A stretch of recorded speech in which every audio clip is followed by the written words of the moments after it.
folks are welcome to take a few minutes to talk privately if you need to. Maybe not in the courtroom, it's up to you.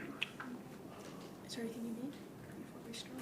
We're just talking about logistics today. No worries. So yeah, Kathy and I have a jury out. I've never had this happen. We were in trial for 2 weeks in federal court. They went out at 4:30 on Friday. Nightmare. We'd already told them that we weren't available Monday, and the judge went from his impaneling a grand jury today, so he wasn't available either. So they already knew if we didn't finish on Friday, they had to come back Tuesday. They went out at 4:30. At 5, they sent out a note saying, we're gonna go home and come back Tuesday.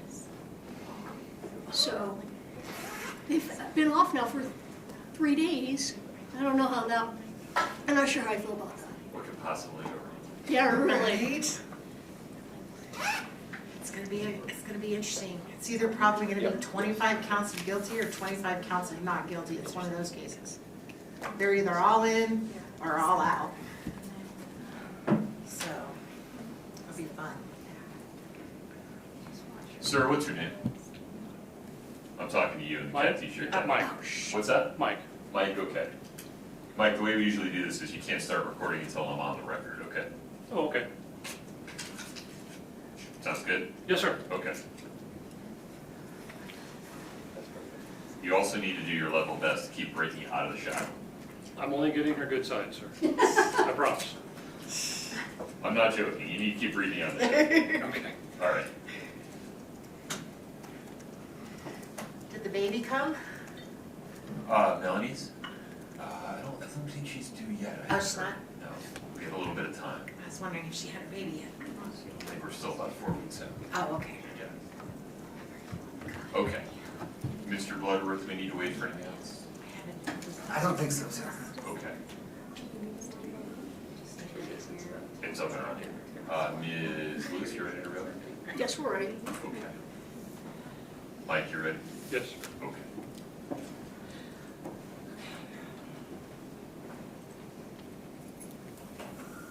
All right, folks, we are on the record in 231500139, State of Utah v. Kouri Richins.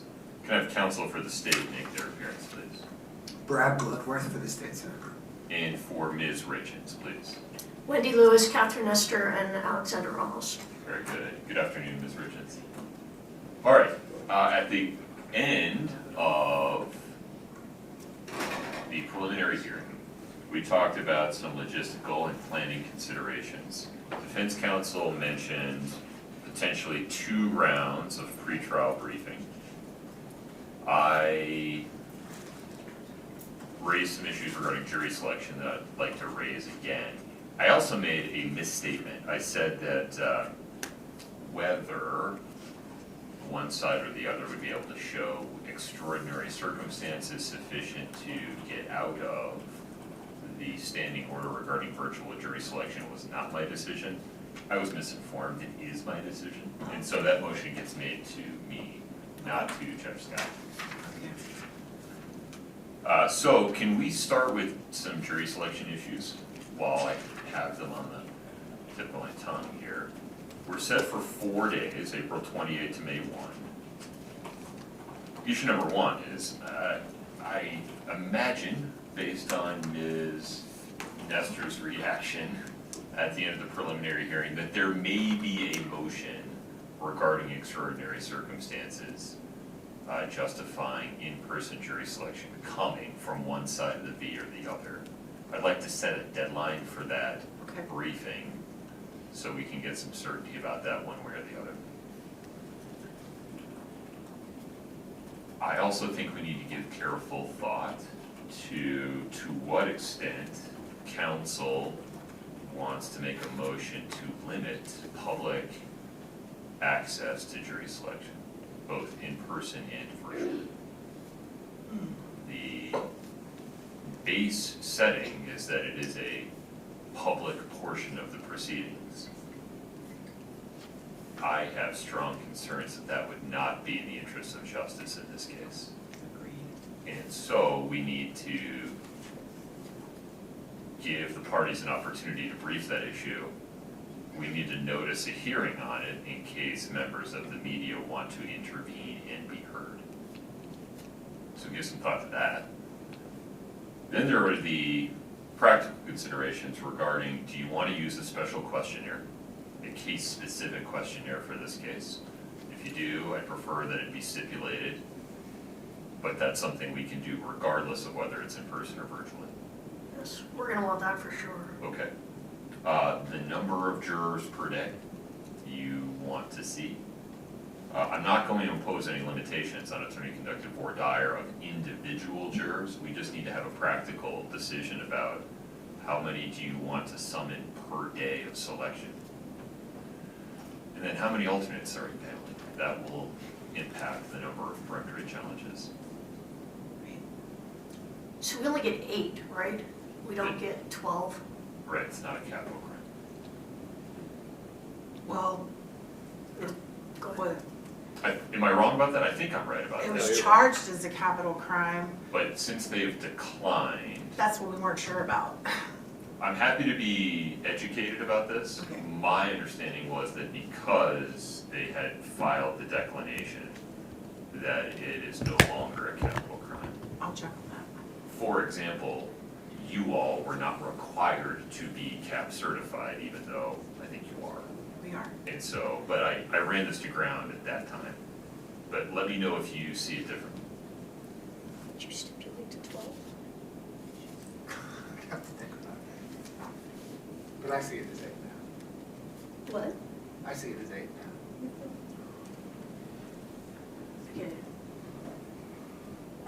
Just so you're, I'm sorry, do you want us to remain seated during this? Wherever you're comfortable. Okay, I know it's gonna be a lot of talking, but, I always file a motion seeking 12 jurors, and it's always overruled by every judge in the state of Utah, because I am an optimist that that law is going to get declared unconstitutional one of these days. So I'm always like, if I got a client serving life and this changes everything, then, Okay. so I generally always file that motion, and I know that the law is against me, but I do it anyway. And I'm already working on stipulation here on that motion. Well, So- I'm not gonna prejudge it. I mean, Yeah. I'll take a look at whatever you say. No, I mean, the law is against me, I'll concede it on the front. Okay. But I just optimistically, I really believe that, I think there's 3 states left that have less than 12 jurors. And the last time the Supreme Court thought about this, I think Gorsuch had an interesting comment in his dissent that kind of hinted he didn't like it, and if it came up again, he may have something to do with it. So just based on that, I file it, but. Okay, that's fine. I expect that the state will be citing the statute that defines the Correct. size of a jury absent stipulation, but I'm sure. we'll get there. Yeah. Okay. Yeah. Okay, those were my thoughts regarding issues that we need to address related to jury selection. Consistent with my comments of the preliminary hearing, or the close of the preliminary hearing, I'd like to get some certainty regarding those earlier rather than later, so you can all plan accordingly. But I understand that it may take some discussion amongst yourselves or some briefing to get to the end of that. I have another question, but I can pause on jury selection for a moment. We'll try to have a meeting with the district attorney's office, or I'm so sorry, it's just habit, the county attorney's office, and see if maybe we can come up with some agreements on the number of alternates and the number of jurors per day. So maybe we can, when we present that, it'll all be hopefully, I imagine we could probably reach an agreement on that. Okay. So hopefully we'll take that out of your, one less thing you have to worry about. Right. Okay, Mr. Bloodworth, anything else regarding jury selection today? No, sir. Okay, Ms. Lewis? Nothing I can think of now, Your Honor. Ms. Eisner? I'm embarrassed to ask this, but can you tell me when you issue your jury summons, are you doing it based on the voter registration, or are you doing it based on driver's licenses? I thought it was both. Both? Yeah. It is both, okay. And then, Meaning either or right. is sufficient to identify a potential juror, they don't need to have both. So can I ask another question, because I think this will go to our motion? Sure. So if it were to be virtual, Right. how many jurors, do you have like the 10 at a time? How much show on your screen? So our normal procedure is to, say we have 60 that show up. Right? We'll summon 80, we'll get 60. There is general questioning. Do you know anybody? Do you know any of these names? Have you heard of this case? Do you have a reason you can't serve? Any hardship, disability? We ask all those questions, and we ask them to respond only by raising their hand, so we can just mark their numbers down. And the technical limitations of WebEx is that you can see 20 panes, 20 boxes per time. So we just cycle through groups of 20 and make notes. Once we get to the end of the general questions, I typically allow counsel to conduct attorney-conducted voir dire of individual jurors, starting at number 1 and going through number whatever until we pass a sufficient number for cause. So only the 20 that are up on the screen can Are vis- hear what you're saying? No, they can all hear it, you just won't be able to see them. You can see 20 at a time? Correct. That's what I was asking. Okay. All right. Then you can, when you do the individual, everybody's blocked out except the one juror. Correct. Okay. I also typically dismiss them after attorney-conducted voir dire is done. So if we talk to number 1, you ask questions of number 1, I say, all right, you can disconnect for the day. You'll get an email by the end of the day letting you know whether or not you were selected. So they're not hanging around waiting. Great. That's nice for them. It is. Now, in fairness, I've gotten complaints about that from defense counsel because when it comes time to exercise perimeters, they can't remember whom is who. Right. So Which you'll is- need to maybe figure out a way to do a screen grab or something if you need to create a Facebook. Thank you for that.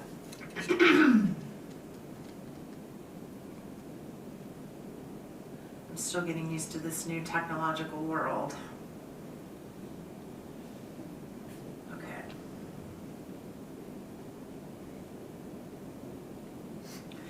And can I ask one more question? Please, this is the time for this. If there's a motion to sequester, are you planning on, do you automatically sequester on first degree homicide or no? We haven't yet. Okay. Okay, so if there was a desire, and I'm not saying there is, but if there was, we need to do a motion on that. You don't automatically do that. No. Okay. In fairness, I can't remember the last time. I don't know that that's occurred in the 6.5-ish years I've been on the bench. Can you think of a time that Utah judge has done that in recent memory? I don't know. Do they do it on Elizabeth Smart? No. I'll keep an open mind about all of this, Yeah. but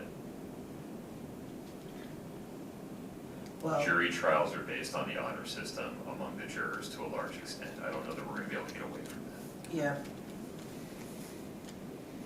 Now, we can go to great lengths to protect the jurors during jury selection, the potential jurors, which is why I have concerns regarding public and media access. We'll be very careful not to use names if we can avoid it. First names are fine. I really try not to use last names to make it harder for people to recreate who is who. And then once a jury is impaneled, we can provide them special parking, a separate entrance, keep them out of the public parking lot, things like that. We've done all that before for the Paltrow trial. Oh, that's helpful. But talk amongst yourselves about how you want to do it, what you want to do. There is budget being reserved by the administrative office of the courts to have additional court staff officers for this trial. Does the court provide them meals so they're not out wandering around during breaks? We haven't, we can talk about that. I mean, they may appreciate being able to stretch their legs, go make a phone call, right? So, we need to be humane. This is 3 weeks. Yeah. I understand.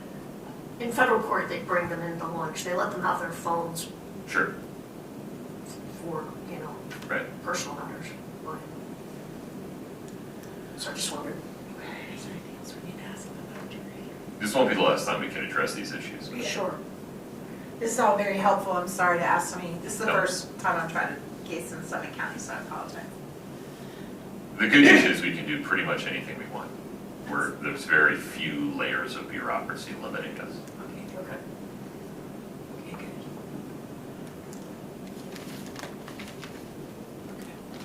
So, do you have an idea, so can I segue to another issue that I think directly impacts this issue?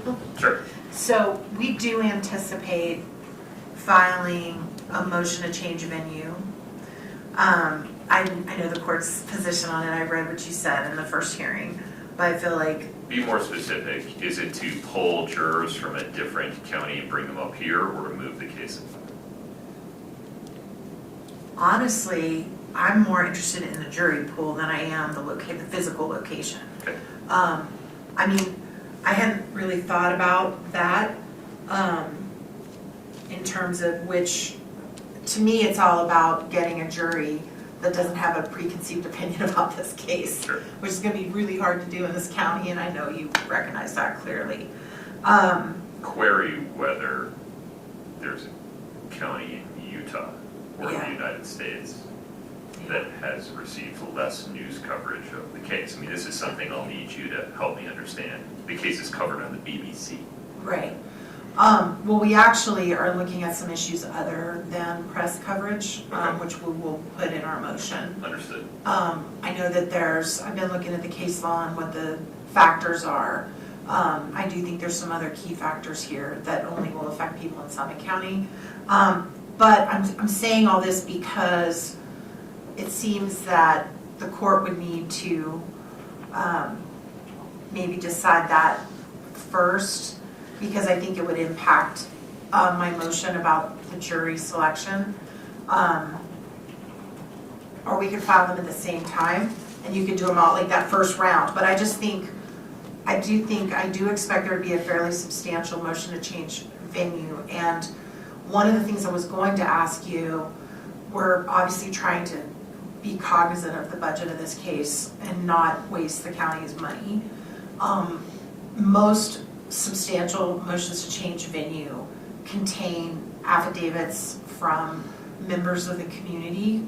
Are you planning to perform a survey?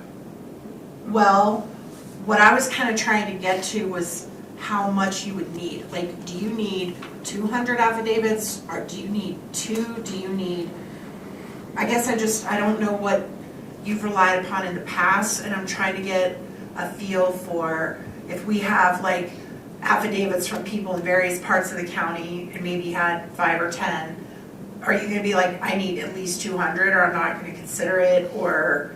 I We're don't gonna have to- any preconceived rules Okay. like this. One of the questions I would have, and I imagine one of the things the state would point me to is, are these affidavits a representative sample of the potential jury pool or not? Right. For example, in the Smart case, I believe they performed statistically valid surveys of several, more than one alternative venues. Okay, Now, it didn't carry the day in that case. Right. So I don't mean to suggest that I'm leaning one way or the other, but Okay. I would have questions about how the affiants were identified. so one of the options is to hire a polling company that does this professionally. They do try to come up with statistically valid samplings. Sure. And that's kind of the direction we're leaning at this point, but I don't know. Are you going to do something similar for your proposed alternative? Because without the ability to compare results, I don't know that I'll have an ability to say that a different venue is more likely to be fair. Okay, that's an excellent point. I mean, one of the things we've talked about, right, is the need to engage in lengthy, meaningful, substantive voir dire to guard against impaneling implicitly or explicitly biased jurors. Right.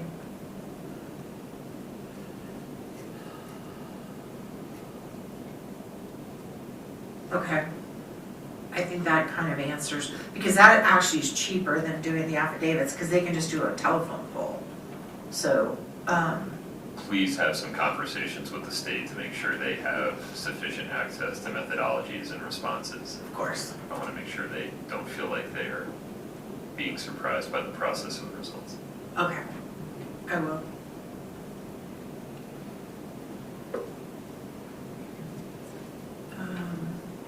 Let's see.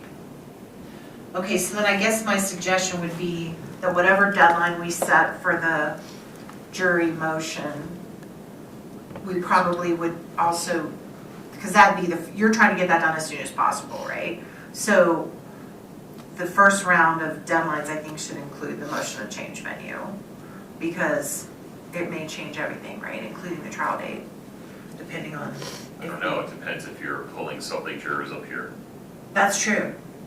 Which would which, work for me, but, I mean, I don't know what your alternative venue would be, yeah, but if it's Salt Lake City, Salt Lake County, I mean, this is a big county. right, Anybody we impanel from Southern County may have to drive more than 30 miles or more than 30 minutes, and so right, I, sitting here today, can't say that it's simply beyond the pale to ask a Salt Lake juror to drive up here. right, If you have concerns regarding the courthouse staff, regarding me, those are different.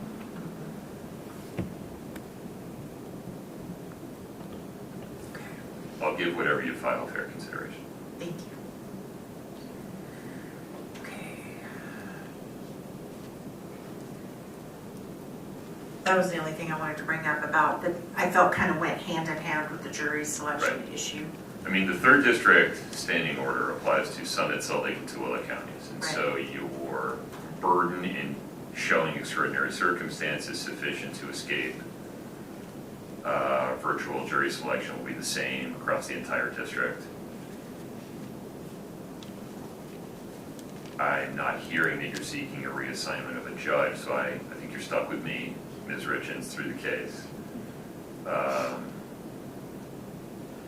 Okay, And candidly, if we can keep the trial date and ask reasonably some Salt Lake County jurors to drive up here, yeah. I'd rather do that than move the case to Matheson. I do have one other question about the jury too. I know normally judges don't do this, but because jury selection may extend multiple days, we might ask that you instruct the jury about being exposed to media, almost like you would once they get sworn in. And I don't know I if do, as part of my normal script, you do. I do. Great. Make it quite clear that they can't do any research, talk to anybody about the case until they're told whether or not they're impaneled. Perfect. Okay. Now, you will not have to exercise your peremptories until we've passed the requisite number for cause. And so if we pass 4 on day 1, you don't have to figure out if you're gonna use any of your peremptories on day 1. That'll be at the end. Okay.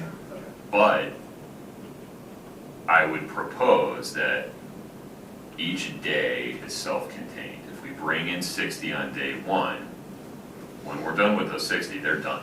We just move on to the next group the next day. Otherwise, you can imagine how the group size is going to get larger and larger as we go. Right. It'll become unwieldy. Give that some thought. Okay. So you'd want to do peremptory at the end of each, or No, at the end of Okay, at okay. the end of, everything? but I guess what we need to do is have an agreement that we'll just keep going on day 1 until you've either run out of people on day 1 or passed enough for cause. And so day 1 might be longer than day 4. All right. Or maybe we keep the numbers per day smaller to make sure you have time to get through them all. That might be better. I anticipate an extraordinary number of strikes for cause, which is why we'd probably have to go pretty deep into the Right. group. Something to talk about the state with and give me your views on is whether or not you want to send the case-specific plus the standard jury questionnaire well in advance of jury selection so that you can, and we can have a hearing about whether you want to strike for cause a substantial number based on their questionnaire responses, so that then the people that are appearing in the last week of April have already gotten that first level of vetting. I think that would save us all a ton of time. Would also save a bunch of potential jurors at that time. Yeah. Now, I understand that that will depend upon what county you're drawing jurors from or where the case is, and so Right. we just need to get started. Okay. So put a pin in this for a moment. I have another, I think, threshold question that may impact scheduling. Okay. I do not mean to hold you to this answer. I'll understand if the response from defense counsel is we don't know yet. But is there a motion to sever coming? Yes. Yes. Okay. That is something that needs to get filed as soon as possible. Okay. Because if granted, it's more than one trial.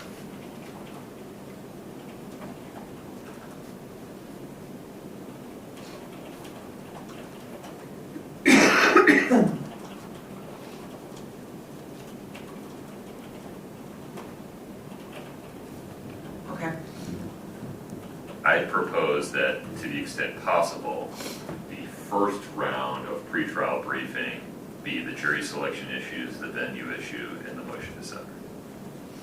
That makes sense. Those seem fundamental. I'm not limiting the state from adding anything, Mr. Plummer. Yes, sir. Jury selection issues.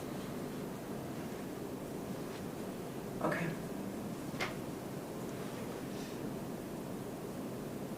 And you typically, in my limited experience up here, you do typically give hearings, even if it's a motion that you could technically hear on the briefs, you like to have the hearing, right, with the lawyers?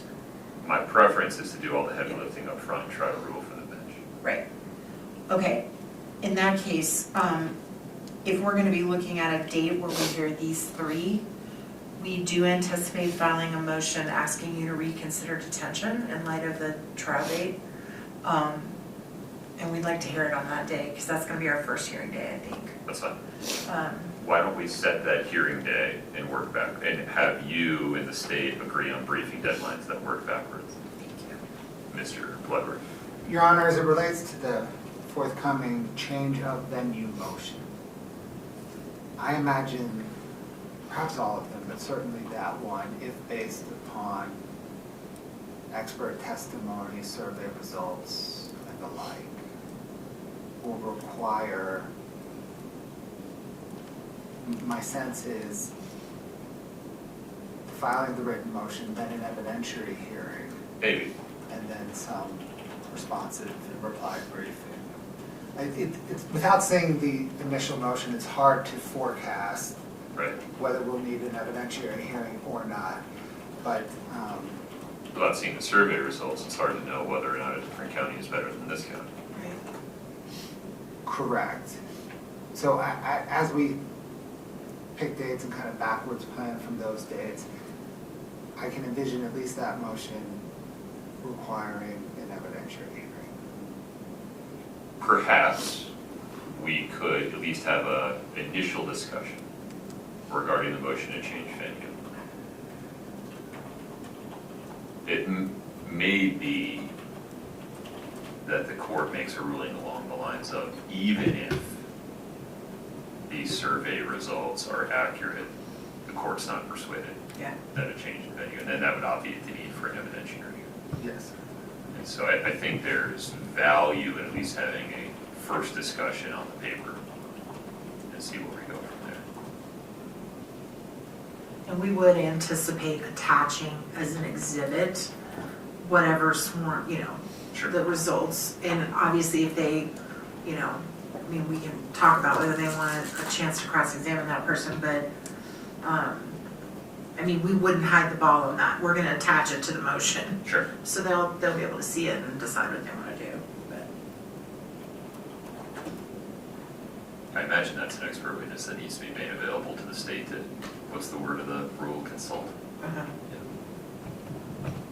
This might be a difficult time of the year to get someone to do that kind of polling. I imagine pollers are quite busy at the moment. Yeah. We will start looking into it. If you all decide that you want to stage these in 3 hearings instead of 2, we can still have discussions regarding jury selection. That will cut across at least the entire 3rd district. And the motion to sever is a threshold issue.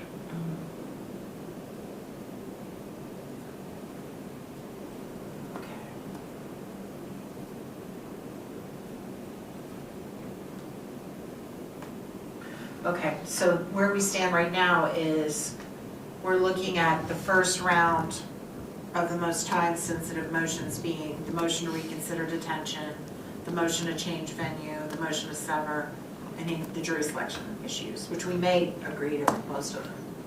Right. Okay. Okay, so, That's a non-exclusive list. If you all come up with something else that needs to get considered, I'm happy to get it. I do anticipate there's gonna be a motion to suppress, but I don't see why it has to be heard Right. quickly. Yeah. I expect there'll be some 403 motions that we're hearing in the 2nd round. Oh, yeah. Okay. We may have the longest motion to eliminate you've ever seen in your professional life, so get ready. But, yeah, As I understand it, though, that will depend on the results of the motion to sever. it will. Okay.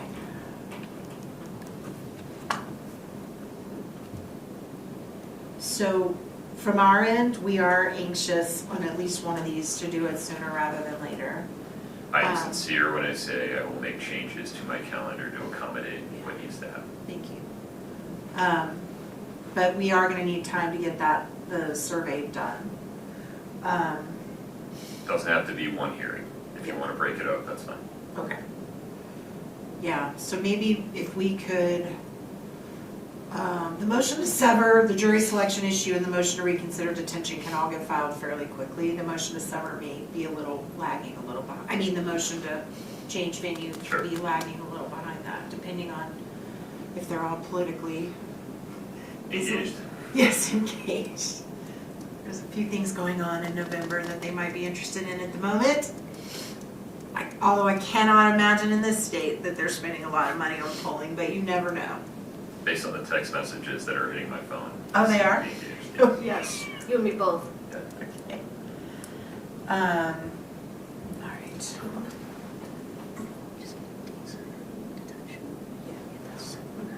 Yes. Yes. So, go ahead. Sorry. Maybe if we could set a date for the motion to reconsider detention and get that on the calendar. Because I do think we want to do that as soon as we're able to get something into it. Shouldn't take us too much longer. Is it just our doing? That, from our perspective, yes. I know I talked to Mr. Bloodworth. He wasn't sure if they would have anything in addition, but yes, we expect it to just be The argument. victim No representative witnesses. has the right to speak at that. We need to coordinate that. We will have exhibits attached to the motion, but we don't anticipate putting on witnesses. Right. I think you've heard from all of them already, so. Your Honor, without seeing the filing, it's hard to say. However, if the state can proceed without presenting any additional evidence, that's our preference. I think my view is this will be defendant's burden to make a showing sufficient to persuade the court to reconsider change its prior ruling regarding detention. So I don't know that the state has any burden here. Yes, sir, I view it the same way. We'll see what they file. Sure.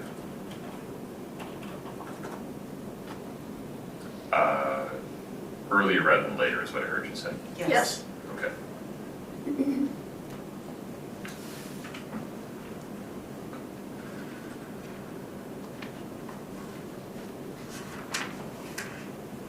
We're at a little bit of a loss here. Is Ms. Cross unconnected? Your Honor, I don't think so. She's in trial. She's next door. Next door. All right. We can set this, but we need to acknowledge that I don't have a way to reliably confirm that the victim representative will be available on whatever day we pick, so we just have to understand that we may have to move it. She has an unavoidable conflict. Okay.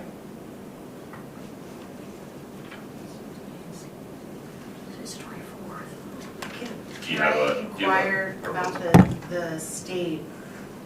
Would you want time to do a written response, or would you be able to just, do you want a written response, or do you just want to do it at the hearing? A lot of times in the valley, they don't even file answers for that exact reason, because they don't have a burden, but I Right. know this case is unique. Do you want to file a written answer? You do? Yes. Okay. Well then, I mean, maybe. They want the option. I want the option. Right. Once I see the leading paper, I'll make a decision. Why don't you folks just tell me when you want to do it and I'll make room. could we do the hearing on maybe October 14th? That's a Monday. Not what I was thinking. Courthouse is closed that day. That's No in wonder my digital. calendar is blank. I'm also out of town that week, Okay. That whole week. yes. Let's see. How about the 21st?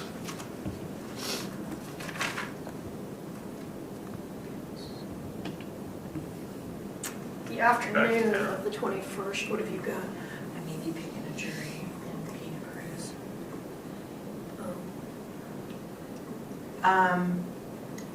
I have a very stale, and by stale I mean this crime occurred in 2006, and we have a jury set. It's just a couple of days, but I think we're picking the jury that day.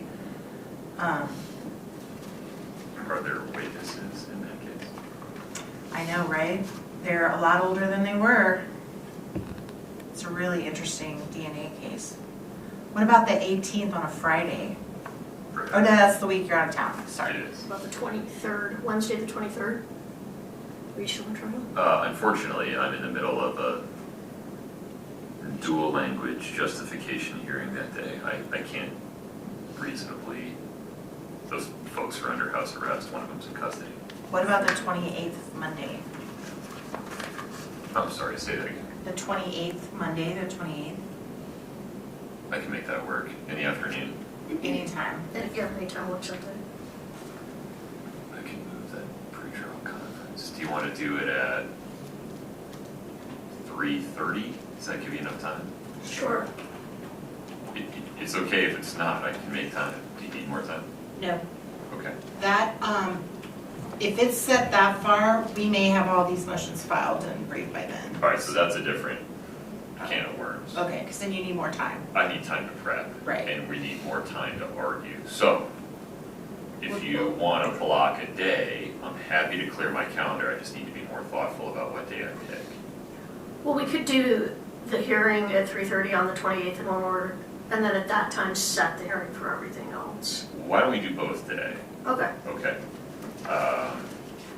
So, a hearing on defense counsel's forthcoming request to reconsider detention on October 28th at 3:30 p.m. in person. Okay.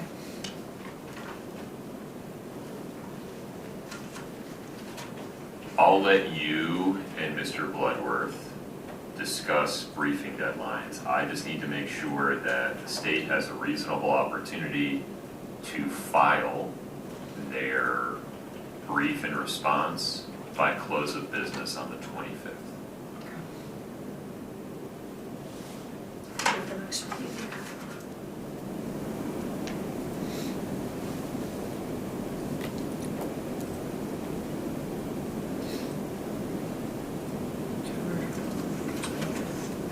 So the last brief, the reply brief or whatever, needs to be filed by the, No reply. no reply. State gets less. Say this, okay, October We're just gonna 25th. keep this simple. Yep.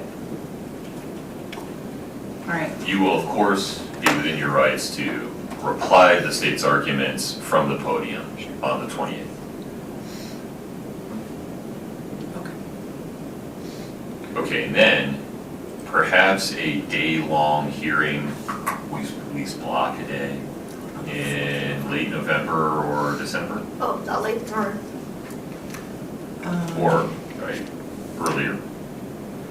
There isn't a whole lot of airtime between October 28th and late November. So I'm looking at Thanksgiving's the 28th, right? The fourth Correct. Thursday. So before, we want to do it before then. What about the 18th of November on a Monday?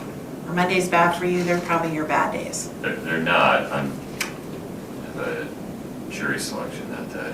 Okay.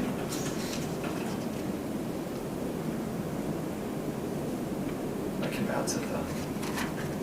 Maybe November 12th, Tuesday? Because I think the 11th's a holiday. The 12th would be easier. Can you do the 12th? Can you do the 12th? You said the 12th works, is that what you said? I can make room more easily on the 12th. That would work. Mr. Blevins? Yes, sir. Okay. November 12th, for a motions hearing, beginning at 9:30 a.m. in person. On that one, council, I need everything to be filed, and I need courtesy copies, so I make sure I'm reading the right stuff. Okay. I need courtesy copies on the 8th. Okay.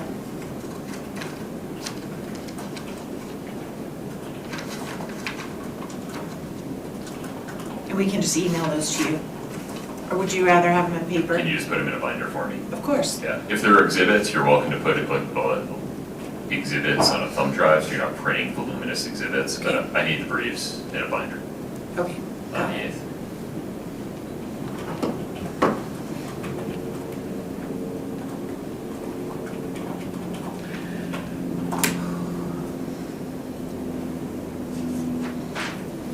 Let me pause there. Those were the issues on my list. Mr. Blevins, anything we failed to address today? No, sir. Ms. Lewis? We also may have a motion to quash the bind over. I imagine that will be disposed of without any hearing. But we'll try to get that filed quickly as well. I think on that one, I'll write a ruling that can be reviewed.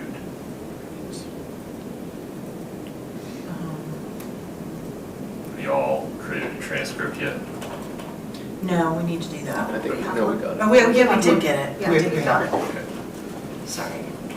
We do have the transcript. I forgot, there was a court reporter here. Right. Yes. Okay, my apologies. Yeah, we saw that one coming. I think that's all, Your Honor. I can't think of anything else. Okay, Mr. Ramos. Okay. Ms. Richins, I'll see you again on October 28th at 3:30 p.m. If anything comes up between now and then, I will make time. I wish you all the very best. Thank you for your patience with the court's many questions today. Okay. Court's in recess. Thank you. Thank you, Your Honor.